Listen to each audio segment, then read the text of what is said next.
This is an old video that I recorded with Anthony from the Knights of Christendom. It was supposed to appear on his channel, but things fell through the cracks, so I'm taking care of the editing part on it now. So keep in mind two things. First of all, it's a year old. This is from last year. Second, there is a delay that he and I have. It's about 3 to 5 seconds. So I've done the best to edit out those pauses. So just keep that in mind while watching that. If things seem a little awkward, that would be why. Anyway, enjoy the video. Welcome back to the Knights of Christendom. I'm Anthony Chioza.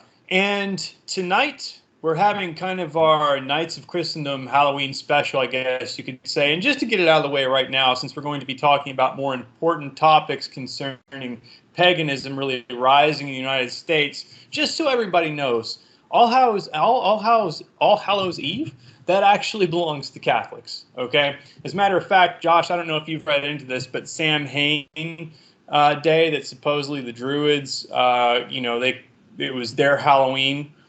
It turns out it wasn't even on the same day, I don't think, and it was just involving a lot of feasting.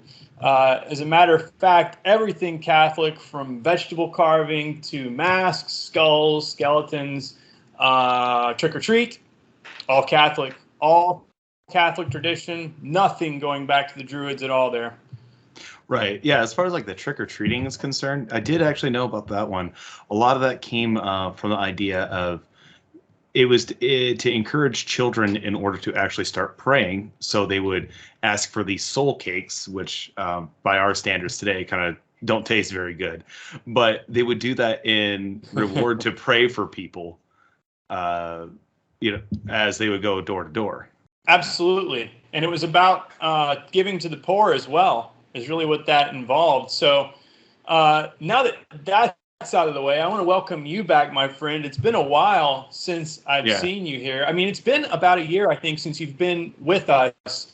And, I thought it was fitting to bring you back for this topic of the rise of paganism in the United States, because this essentially, if people remember our last episode that we cut, that it's actually done pretty well, and you go back and watch that, it's all about your reversion to the Catholic faith and really kind of waking up to this evil in the United States.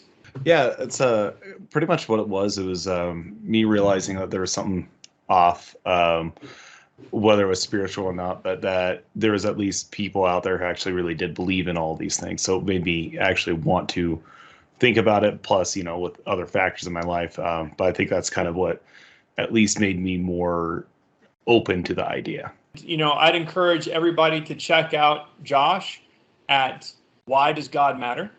And also you can check out that episode that we cut back on Knights of Christendom as well. And Josh had me on over there a couple times as well on his channel. So definitely check that out. I think you can be found pretty much everywhere, right, Josh? For the most part, I'm just concentrating on the audio at this point. So wherever you can get your podcast, I run it through Anchor, so it can be through Spotify, iTunes, Google, whatever. Awesome. Okay, well, with that, let's take a look at some of these headlines tonight, just so everybody knows where we're going with this, just as some examples. Toil trouble for Wiccans at Army base in Texas. That's a doozy right there. The Temple of Set. Air Force members painted satanic symbols on historic church, police say. Too many stories of murders, sexual assault, and harassment at Fort Hood prompts an outside investigation. Mexico drug cartels in regions steeped in witchcraft and demonic influence. Cartel drug lab with rocket launchers. Witchcraft altars found in Mexico City. What else here? It just keeps getting crazier and crazier, Josh. That's a little bit of where we're going. So definitely stick around, everybody. This cast is going to be worth it. We've got a lot that we're going to get into here. I think the first thing that I want to start with, Josh, is, and pay attention to where these locations are. We're talking about Chicago here. This is out of Fox 32, Fox News in Chicago.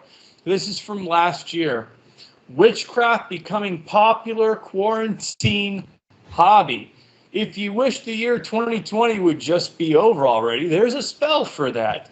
And they go on, and this gentleman that runs this witchcraft shop says before the pandemic, the store hosted weekly workshops that taught others how to tap into their inner witch.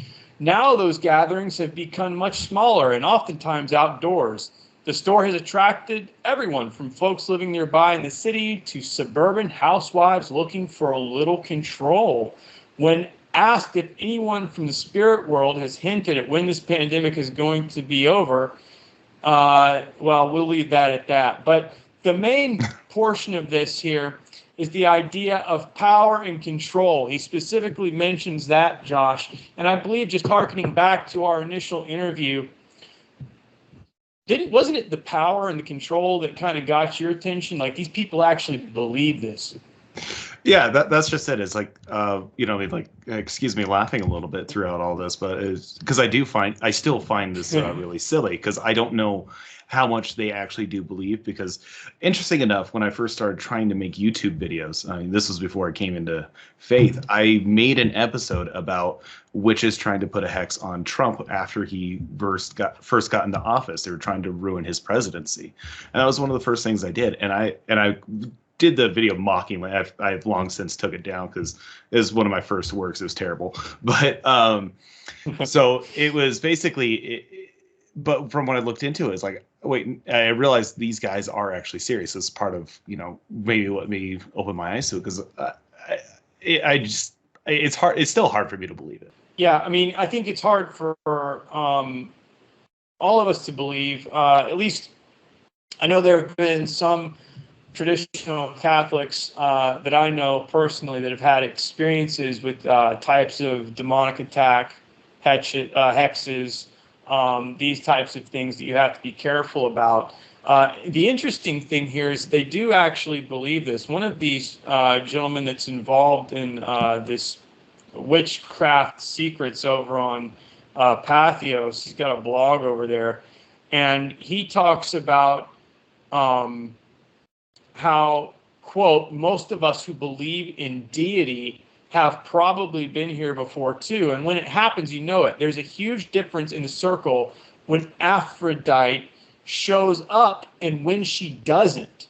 Sometimes the deities you call are like old friends too, making their absence even harder to take. But the gods are not ours to command or boss around. We can summon, stir, and call up all sorts of things. Doesn't mean they're going to bother to be in attendance. I thought that was interesting because they really get to the heart of it here. They know that they're conjuring things up. They're actually contacting these things. I mean, we know what they are as Catholics. They're demonic entities. But Josh, you kind of, like me, grew up in the 90s and later when witchcraft started to first become popular. Have you noticed any differences, comparatively speaking, from back then to now? Well, I don't really hang out in those circles anymore where that is actually something to really follow too much. But from what I could see is that it's now more open. It's not just fantasy. I mean, like when there was a popular 90s movie when we were younger, The Craft, which was about a group of 4 witches, and we're all, without getting into spoilers, but I don't really remember much of it. But it was all just kind of fairy tale-ish kind of, on the demonic side, then you have stuff like Buffy the Vampire Slayer. It's all in the realm of fantasy. Now, when you look at media these days, they now actually take it seriously that these guys actually believe all this stuff, that it is a serious religion. I mean, there's a lot of apologetics behind it. I actually pulled up, because since we are also on the subject of Satanism, the About Us on the Temple of Satan, or the Satanic Temple page, and they are very subversive on their page as well. Their About Us, they said, the mission of the Satanic Temple is to encourage benevolence and empathy, reject tyrannical authority, advocate practical common sense, oppose injustice, and undertake noble pursuits. On the surface, that doesn't sound too terrible, but considering who they're using as their mascot, it makes me wonder how much subversion is going there. Right, exactly. Ask them about practical common sense and the natural law. I wonder if they're willing to follow the natural law, or if they thumb their nose at it or give the finger to it, rather. Right.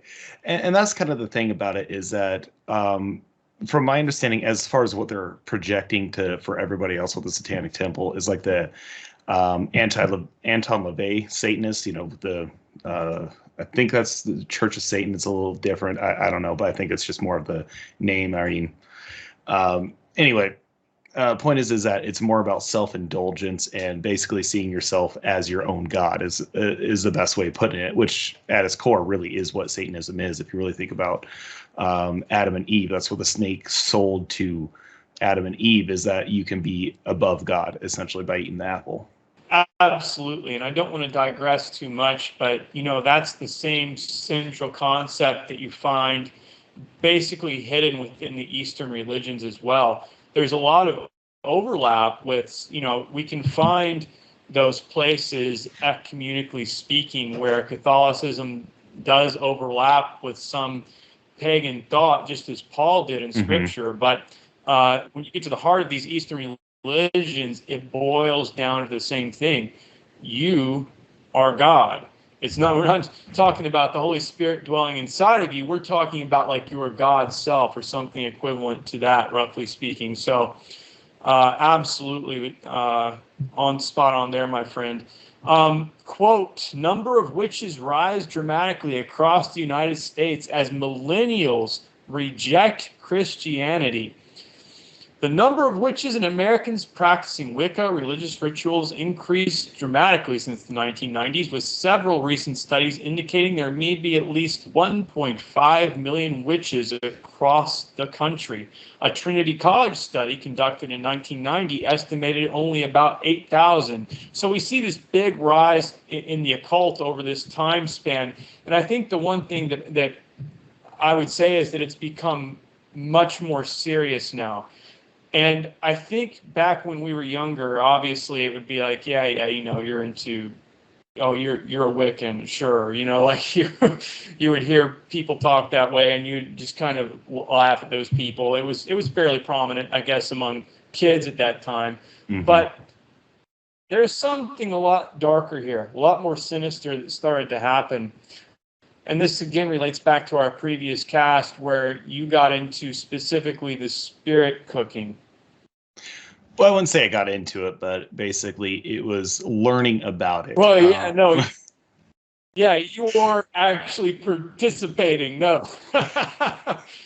So essentially what it was is, I learned about it, through the WikiLeaks, going through the Clinton emails. And that's when it really hit me that this is real because, one of the things I did, I wouldn't exactly say I was really antagonistic when I didn't believe, but, I'd be blasting something like Deicide, a satanic band, as I'm passing by a church or something like that. Stuff I used to do. It's like something you do in public just to freak people out. I didn't believe any of this stuff, so it didn't matter to me. But then, so it's like you would see all these things that these Satanists would do in public, and I just figure it's just shock value. But when you look at something like spirit cooking, they're doing that in private. That shows that they are actually believing in this stuff. You don't do something in private because you don't believe. I mean, you ask it's like one of those things. It's one of the reasons why we pray in private is because the only person that needs to hear us is God Himself. And, so when you do it in public, you're doing it for other reasons. You're waiting for people, much like the Pharisees would do. Exactly. And they definitely are looking for that power and that control. This story about toil, trouble for Wiccans at Army Base in Texas, this actually goes all the way back to 1999. Oh. And this is just south of me. Yeah, and it's just south of me. And this goes down there to Keeling, Texas, right there with Fort Hood. And, quote, after 2 years in peaceful obscurity, the Fort Hood Wiccans, their beliefs a blend of pre-Christian paganism and New Age earth worship, suddenly find themselves amid a brewing controversy. Last month, a photograph of one of their moonlit rituals made it into the local papers, leading some national Christian leaders and one congressman to begin denouncing their practices as satanic. Now, I won't get into a lot of the specifics there, but it's very interesting about this Fort Hood case because these problems seem to continue. And let me use Chicago as an example, right? I just wonder, Josh, how much of this is demonic influence? Say, for instance, when we see a city like Chicago that is really falling apart right now, whether you're talking about the police officers and the COVID vaccines walking out, or Mayor Lightfoot, it seems like an utter disaster over there. How much of this is connected to these spiritual issues? When you see, like, for instance, Fox News promoting witchcraft up there in Chicago. Yeah, I honestly don't know how much of that actually would be demonic influence versus just people falling away from God to begin with. And one thing I do find interesting too is, like, actually, as you talk about Fort Hood, where there's witchcraft there, it was something I was thinking about because I believe it was 10 or 15 years ago is when that Muslim shot up the base there as well. And I'm wondering if there's any sort of significance to that. Maybe that's what brought him there to begin with, since you said this started during the 90s, as far back as that, and if there's some sort of significance between the two. But I mean, it's all kind of conjecture at this point because my education on what actually that really is, and plus, I mean, I'm never going to learn by experience, so it's hard for me to really judge. Yeah, exactly. And I think, I suspect it's probably a combination of things, as you point out, falling away from the faith. Look, it's interesting as we see some of these articles talk about how in the Army, for example, so it really goes back to that 1999 article where they essentially talk about, quote, the open market of religions inside the United States. And that brings me to a question, because I go to these Protestant websites and they're aware of it. They say, quote, as witchcraft surges in America, is the church prepared for the spiritual battle? Well, my question is, what church? And isn't it pluralism of religion that has given us this problem in the first place? I mean, you bring up the Fort Hood shooting with Islam's involvement, and we see Satanism. Are these issues? I mean, is there something fundamentally here with the United States that we have to figure out as Protestants and Catholics? Yeah, and absolutely, they do. I mean, we do have, I mean, at least some sort of satanic influence. I mean, I brought up the Satanic Temple there. Excuse me. And one of the things that I actually kind of forgot about too is recently they, I think they were suing the state of Texas for their new abortion law. Because it is taking away their sacrament, and they use the term sacrament. So basically the killing of a baby, unborn in this case, is a sacrament to them. I mean, nothing says satanic more than that. Not only does that actually also admit that if it's to be a sacrifice, they are admitting that this is a person. Absolutely. Wow, that's a great point, Josh. I didn't even think about that. That is admitting that is a human being. Just the very fact that you would call it a sacrifice, you're admitting that. I mean, you could look, because if you're going to sacrifice a cat, obviously we can get into philosophical things here regarding soul and spirit and those types of things, right? But it's a living being, and it has that essence or that energy that gives it what it is. I think if we were going to talk about Aquinas, you talk about animal and vegetative and those types of things. But clearly, the idea of sacrifice is there. That's a beautiful point. And also, it's funny you brought that up. I didn't know that, but what I did hear was that they were upset, or they were trying to push for the use of gaining access to drugs that lead to abortion, so that they could use this in their rituals. They wanted the drugs to be able to do that. is this the kind of thing we're going to see now in the United States military? I mean, are we going to have openness to religion? Which, by the way, there is. I mean, we haven't even gotten to that yet with some of these articles, but it's wide open. And so, I mean, are they going to be doing sacrifices on the side of, the on deployment somewhere or on bases? And how do we know they haven't been doing this anyway? Yeah, and that's a good point because we don't know how far this is going to go because they are using the First Amendment against us in this case, the freedom of religion. And the thing about it is that the founding fathers put that in place because they were escaping the Church of England, which also was part of the one of the many Protestant religions. I believe they're known as the Episcopalian Church now. I'm not sure. It's something I've heard about.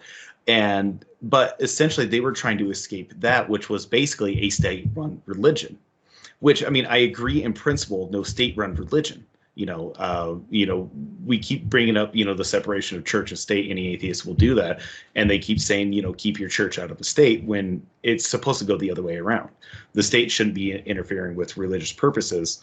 And I believe that there are certain limitations, as they had shown when Mormonism was coming to rise, and they were starting their polygamist marriages. And they decided that's going too far. We don't care what your religion says.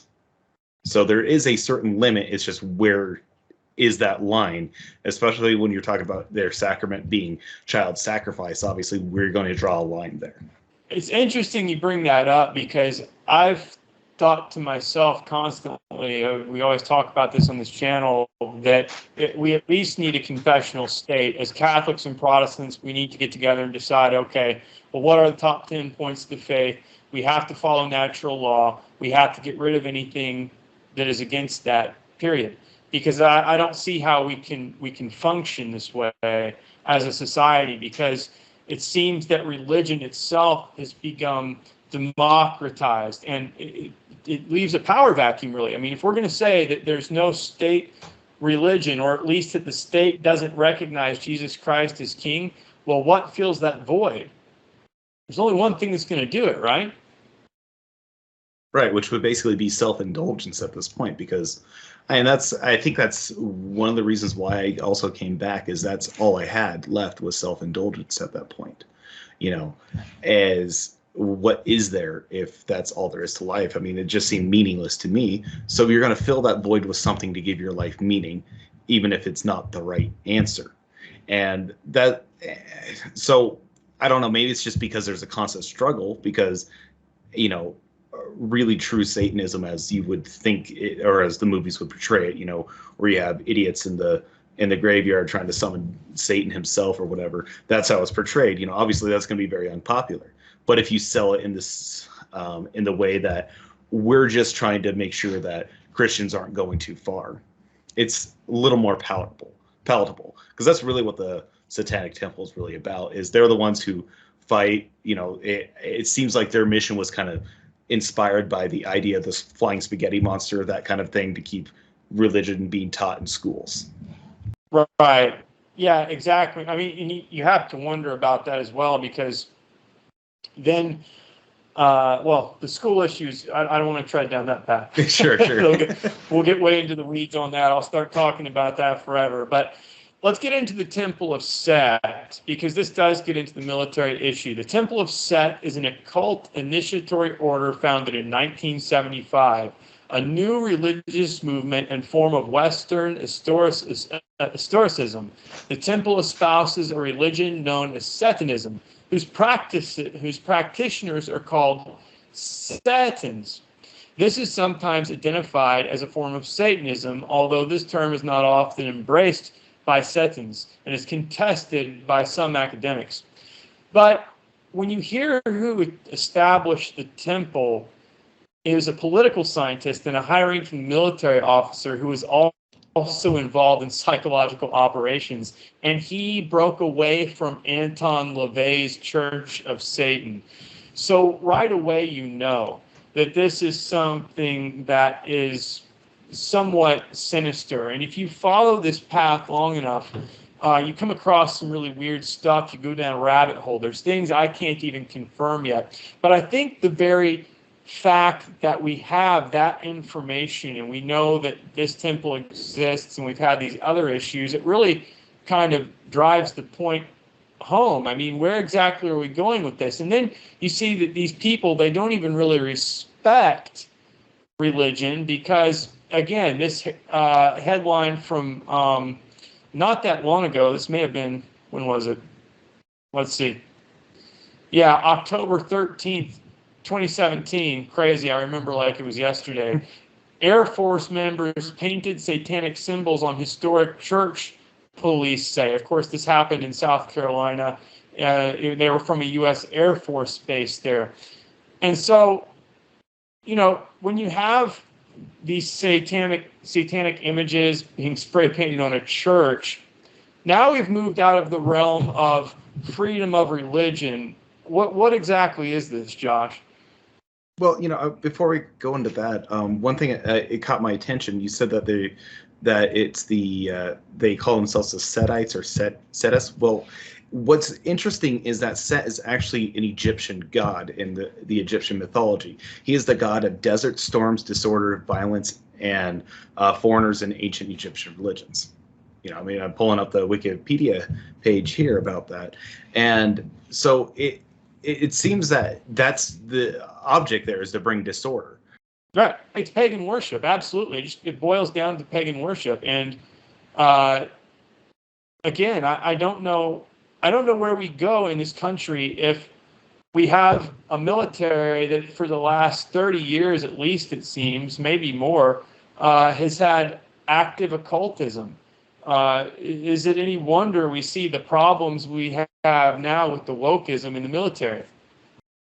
Right. And yeah, and speaking of that, and I believe it was when Obama was president, I mean, I spoke with you about this earlier today, is that he was someone in the military, whether it was Obama himself or not, I'm not sure, was forcing the male servicemen to wear high heels, basically act like women.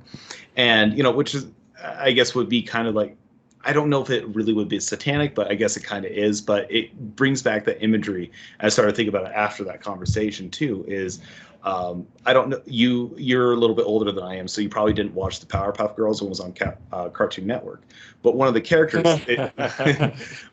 one of the characters on there is just named as him, and when you look at him, it's obviously supposed to be a comical Satan, but he dresses in women's clothing. So it's just interesting that it is kind of that thing. So I don't know if this whole transgender thing is just that really projected, but not really saying satanic. I mean, looking at Little Nas X, which my son actually liked because he loved this Old Town Road, which I still don't think is that bad. But he has this new song called Montero. And in the video, he portrays himself as the snake in the Garden of Eden. But there is no Adam and Eve. It's just him. So I'm assuming he's supposed to be a conglomerate of that. And he's just kind of like this androgynous kind of creature in this video. And it's very short, but it's just, I don't encourage anyone to watch it, but this is what's popular today. This is not just some little known artist. This is a mainstream rapper. Yeah, I don't know about the pop culture stuff anymore, so I rely on you and others to tell me what's going on out there. Actually, though, I mean, it's funny you brought up Powerpuff Girls because I did used to watch that with my sister. We'd get home from school, I'd drive her home from school, and she was young, and so we'd put that on. And you're right, I forgot all about that character that, obviously the devil, but you have those androgynous elements there. That's strange, and I wonder why. Almost like the gender kind of confusion is always wrapped up with this type of stuff. Yeah, and that's kind of something I wonder too. Is like if that was just a popular thing that was done at the time, and there was some sort of messaging that was sent out there. Because even South Park, they now when they have Satan on South Park, he wasn't transgender, but he was gay. So I always thought the joke was, since he's not God, obviously he must be gay because it's not, because it's defiling God, basically. That's what I always thought the joke was. Right. I don't, I watched kind of like the beginning of South Park in high school, and I remember some of that stuff. I can't really speak to it. I don't know much about how they portrayed that. So, but when we get into this gender stuff, and that seems to be the big push now, which is strange. I mean, this is all over the media. There's been talk about this for a long time all over the place, so much to the point now where actually Joe Rogan is talking about it on his podcast. It's really kind of an unavoidable topic at this point. Mm-hmm. But historically, when you see societies that are about to just go on their way out, this is the type of stuff that starts happening right before an empire crumbles. And so it's disturbing. And we have some more evidence of that, I think. Here, this is a story again from last year, and I remember this happening because I went down to Keeling, Texas, actually to go down there to meet a priest. And, quote, "Too many stories of murders, sexual assault, and harassment at Fort Hood prompt outside investigation." And so when they were searching for this one soldier, I forget her name, but she had gone missing, they actually happened upon the body of another soldier they thought had gone missing. And so, there's all kinds of, again, this is another rabbit hole you can go down. You get the first layer of stories from the mainstream media where it's like, okay, there's something sinister going on here. But and then you start to get into more stories in that layer of onion that you have a hard time finding source confirmation on its rumor. But there's something is definitely going on. Something strange is happening in our country. Even, I don't know if you remember this, but there was even this hysteria back in the 80s, and they call it hysteria now, but specifically about Satanism and witchcraft and coming upon these sacrificial rites after they'd happened, because you've got murder investigations going on, and some of this was involving military bases as well. Yeah, like there's the Son of Sam incidences where the only source that we really have about it, who's serving life in prison, he won't talk about certain things, but you could tell what is going on, and it seems like there's some sort of satanic connection in the murders. He said all those murders he was involved in some way, but only I think 2 or 3 of them did he actually pull the trigger.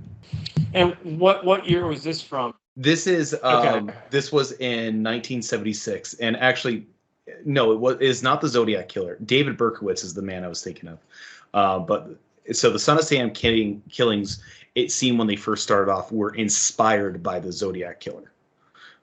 So they are separate incidences, but these were back in the 70s. So it was a year long of killings. I believe there's 9 people murdered in very similar situations that they ended up writing letters to the police in regards to this. And he seems to hint at some sort of Satanism kind of going on, but he refuses to actually go over that. And the question might be, is that family members might have been threatened. Yeah, and when you hear, Josh, about our priests in the Catholic Church, our traditional priests and other good exorcists telling us that, this satanic cult that's trying to take over the world is real, and they call themselves the Illuminati, when they're helping individuals out of this through exorcism, you have to believe them. I mean, this stuff goes deep. Now, the problem is what's misinformation, what's purposeful misdirection and misinformation, disinfo, and what is not. And that's why it's difficult to go down these rabbit holes. But generally, I think we see some of these bad things that are happening. Now, one other direction I want to go with this evening, before we begin to wrap things up here, is this cartel drug lab with rocket launchers and witchcraft altars found in Mexico City. I think a lot of people are becoming more aware that the Mexican cartels are actually pretty heavily involved in witchcraft, and specifically with Santa Muerta and that type of worship, or Saint Death. And it's a woman. Very strange thing I heard on Timcast was they were interviewing a former police officer from Mexico and border agent, and he was saying that they will actually hide a statue of her behind the statue of Mary when they process Mary. I guess so. The good Catholics don't know that there's actually this going on behind the scenes, and that to me is disturbing. We talked briefly about the rise of paganism, perhaps even some of this syncretism trying to infiltrate the church. Sure, and a lot of us, it's still in recent memory, to the point that it's probably everyone's gotten bored to death of the Pachamama incident a couple years ago. And this is one of those incidents that happened just shortly after I joined the church. So I mean, like, I was never a huge fan of Francis to begin with, and I could say maybe he helped hold me back from coming back to the church. I couldn't say off the top of my head, but I mean, I entered knowing that he was the Pope. But the point is that it was sitting on the altar, this Pachamama, and they keep trying to sell us that it is their representation of the Virgin Mary. But when you talk to the Amazonians, not one of them ever says this. Most people talk about it being something about fertility, nothing to do with Mary. There's no history over this ever being a representation of Mary. And I know this is something that the Catholic Church has done before, where we would co-opt their idols and things like that, or things that their symbolism, and try to say, hey, why don't you look at it in this way? Like the Christmas tree, for example. It's, instead of think of it as some sort of pagan religion, just think of it pointing up to God, is kind of what it was when you chop down the tree and put it in your house. It wasn't something that wasn't really revitalized until the 1800s, but it was something that the Germans were told. So it makes me wonder, is that part of what that is? But it just doesn't seem like it could be redeemed that way. It seems more like a fertility goddess versus a representation of Mary. Right, and it's interesting how the devil works. Now, this is, I'm so thankful you came into the church despite your reservations about Pope Francis. I think what happened there, I've been listening to a gentleman who used to work behind the scenes at EWTN for a very long time, drove people around with security, that kind of thing. And he was talking about how he has information that Pope Francis did not even know that was going to happen, and that's why he walked away from that situation and didn't give this talk, and he just said, "In Our Father." Now, later we see, the opposite happen, and I almost kind of wonder if the outrage sparked kind of some weird circular thing where it's like, okay, well, now we kind of have to appease people because it looks like Catholics are just completely unable to accept some type of ecumenicism. But, I understand the outrage because at the time, and we covered this here on Knights of Christendom, the working document for the Amazon Synod was disgraceful, and frankly, it was frightening, some of the things they were proposing there. And when you have good cardinals coming out and saying these things about it, you just have to wonder. Now, I don't ever talk about Pope Francis too much because I don't know about what's going on inside his interior. I prefer to pray for him, and I'm able to think about things that would allow me to give him, even still, despite everything that's going on, kind of a benefit of the doubt. Now, I'll tell you why. Because, and really this gets into charity. It's something I've been meaning to talk about because, and I don't even mean false charity. So hear me out, my fellow Catholics that are listening right now. So, for instance, Pope Benedict steps down, right? Now, we all know what the rumor mill says.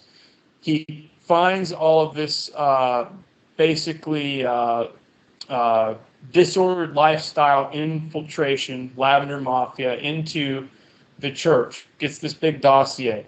Then he steps down, right? Couldn't maybe handle it. Okay, we have Pope Francis come along.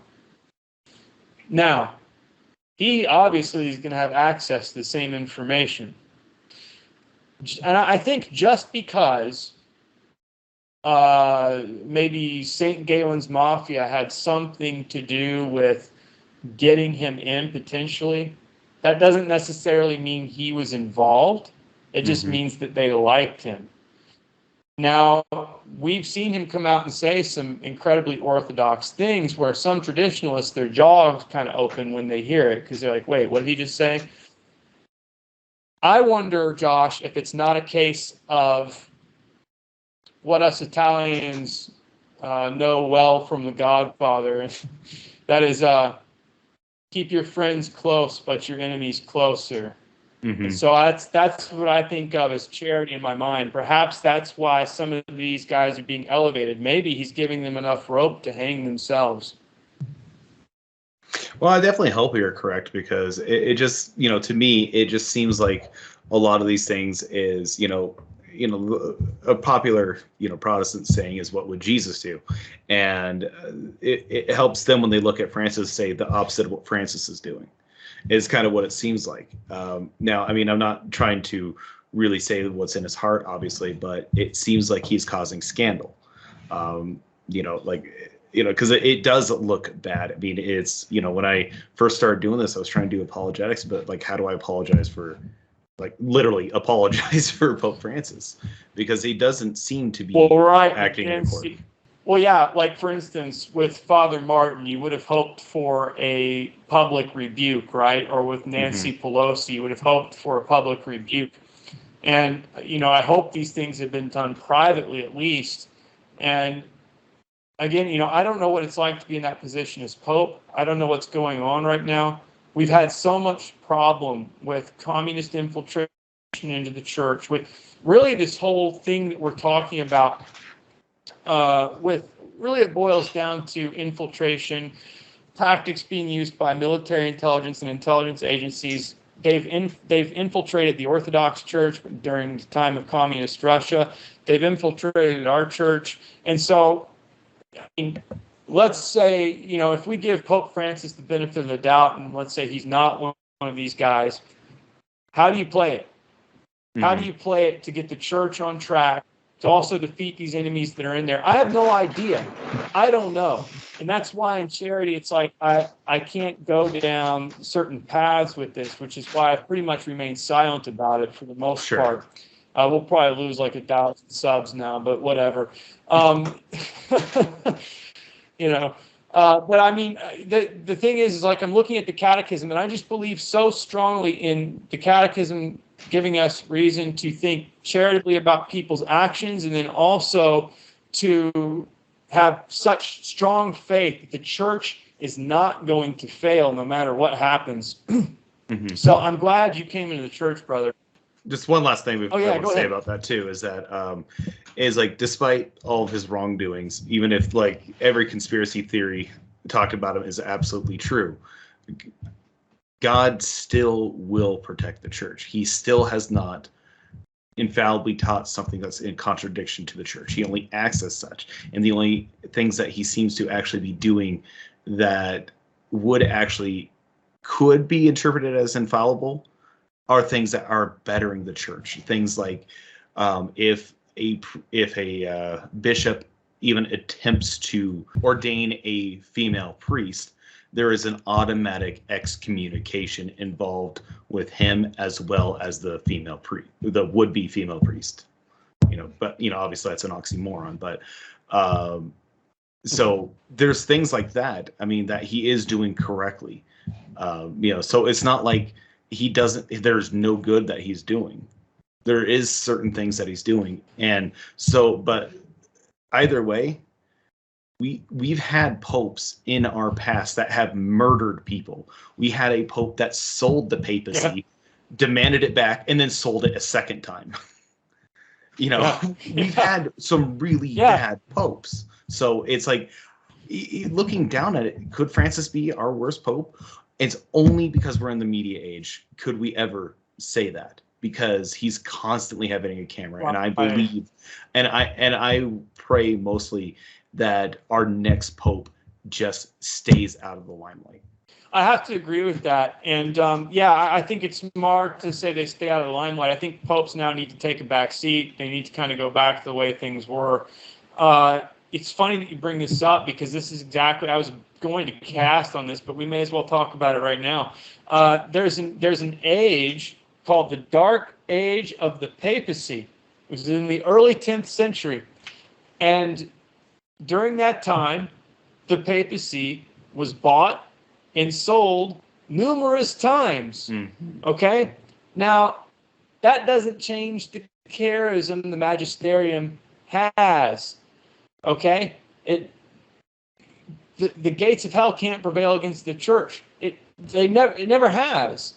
Doctrine and dogma, dogma has stayed the same.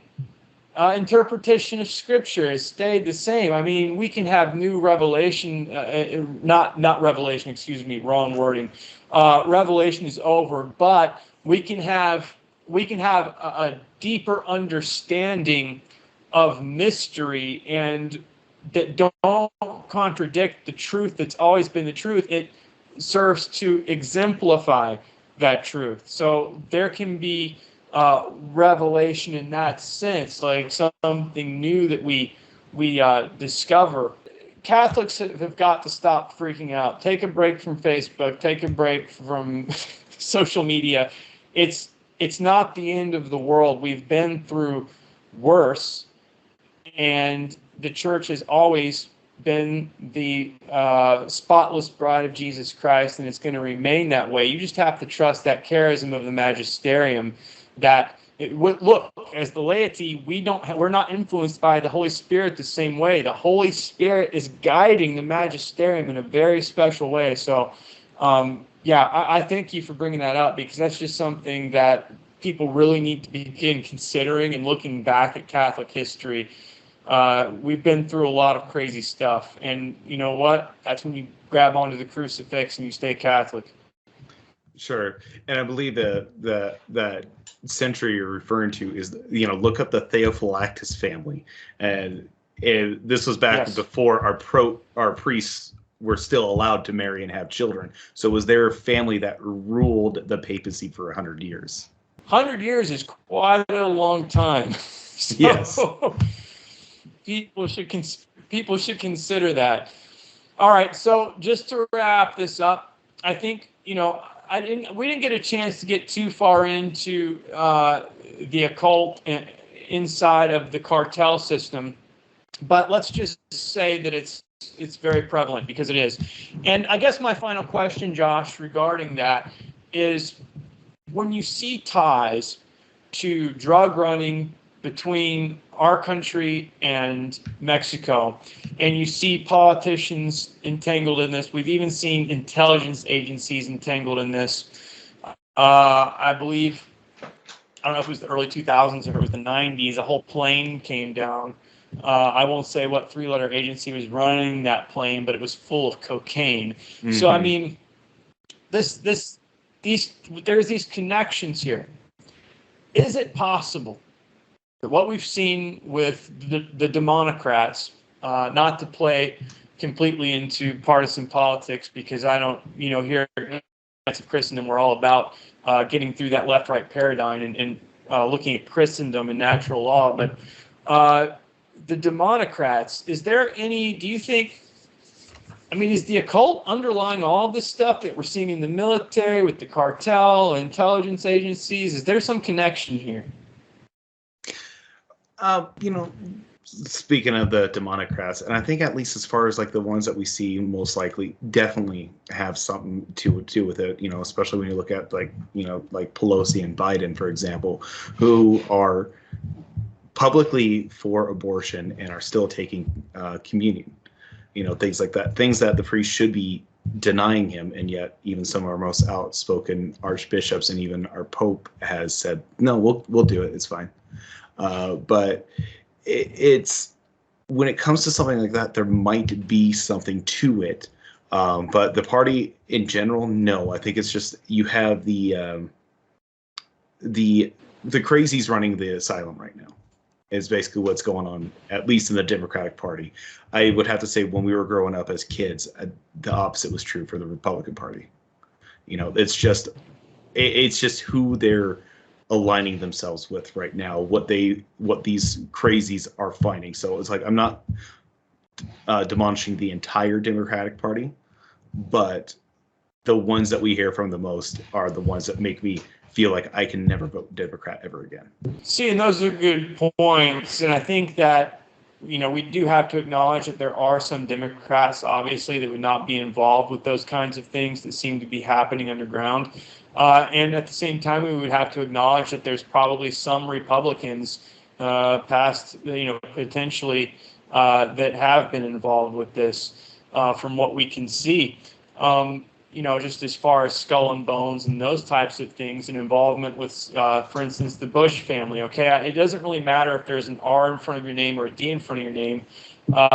And so breaking through the left-right paradigm, for me personally here at the Knights of Christendom, isn't just about breaking through it in a classical liberal sense where it's like, okay, well, we're just going to go back to libertarianism now, or go back to the Constitution.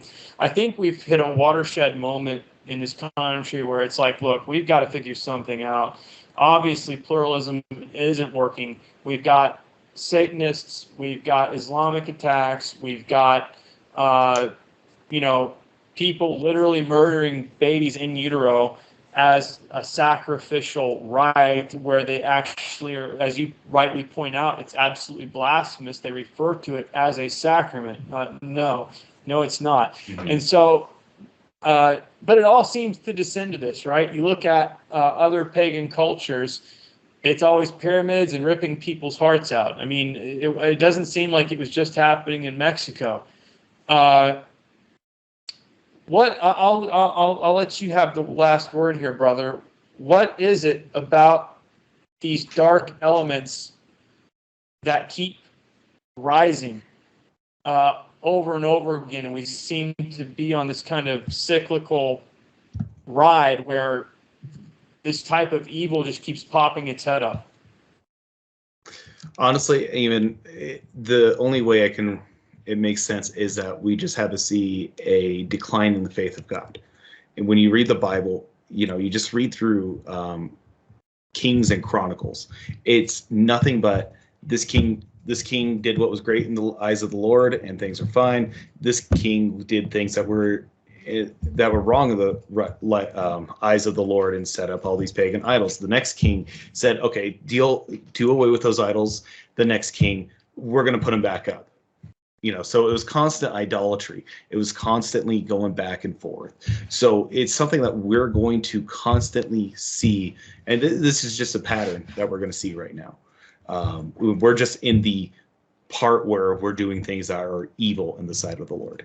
All right, we have to pray that the church really raises up great saints to convert the hearts of men, because, wow, I mean, we're in trouble, brother. That's a great point about Chronicles. I think I thought I was going to give you the last word, but there's one thing I forgot to mention. Fine. I would encourage our viewers I would encourage our viewers to check out Our Lady of Guadalupe, Empress of the Americas. I think really kind of pushing what she stood for, especially when it comes to the cartels, and speaking that kind of language, and really getting the attention of pagans. Any pagans watching this cast right now, or witches or Satanists, or whoever you are, if you happen to have happened upon this and you've listened all the way through, please check out Our Lady of Guadalupe, guadalupeshrine.org/facts/ Please go look at those facts, because I think you'll be simply amazed by the miracle, the hieroglyphic miracle, and just all of the things that simply cannot be explained by science. This image is still with us today. It's incredible. And on that note, Josh, thank you so much for being with me. I appreciate you coming back. Sure. No problem.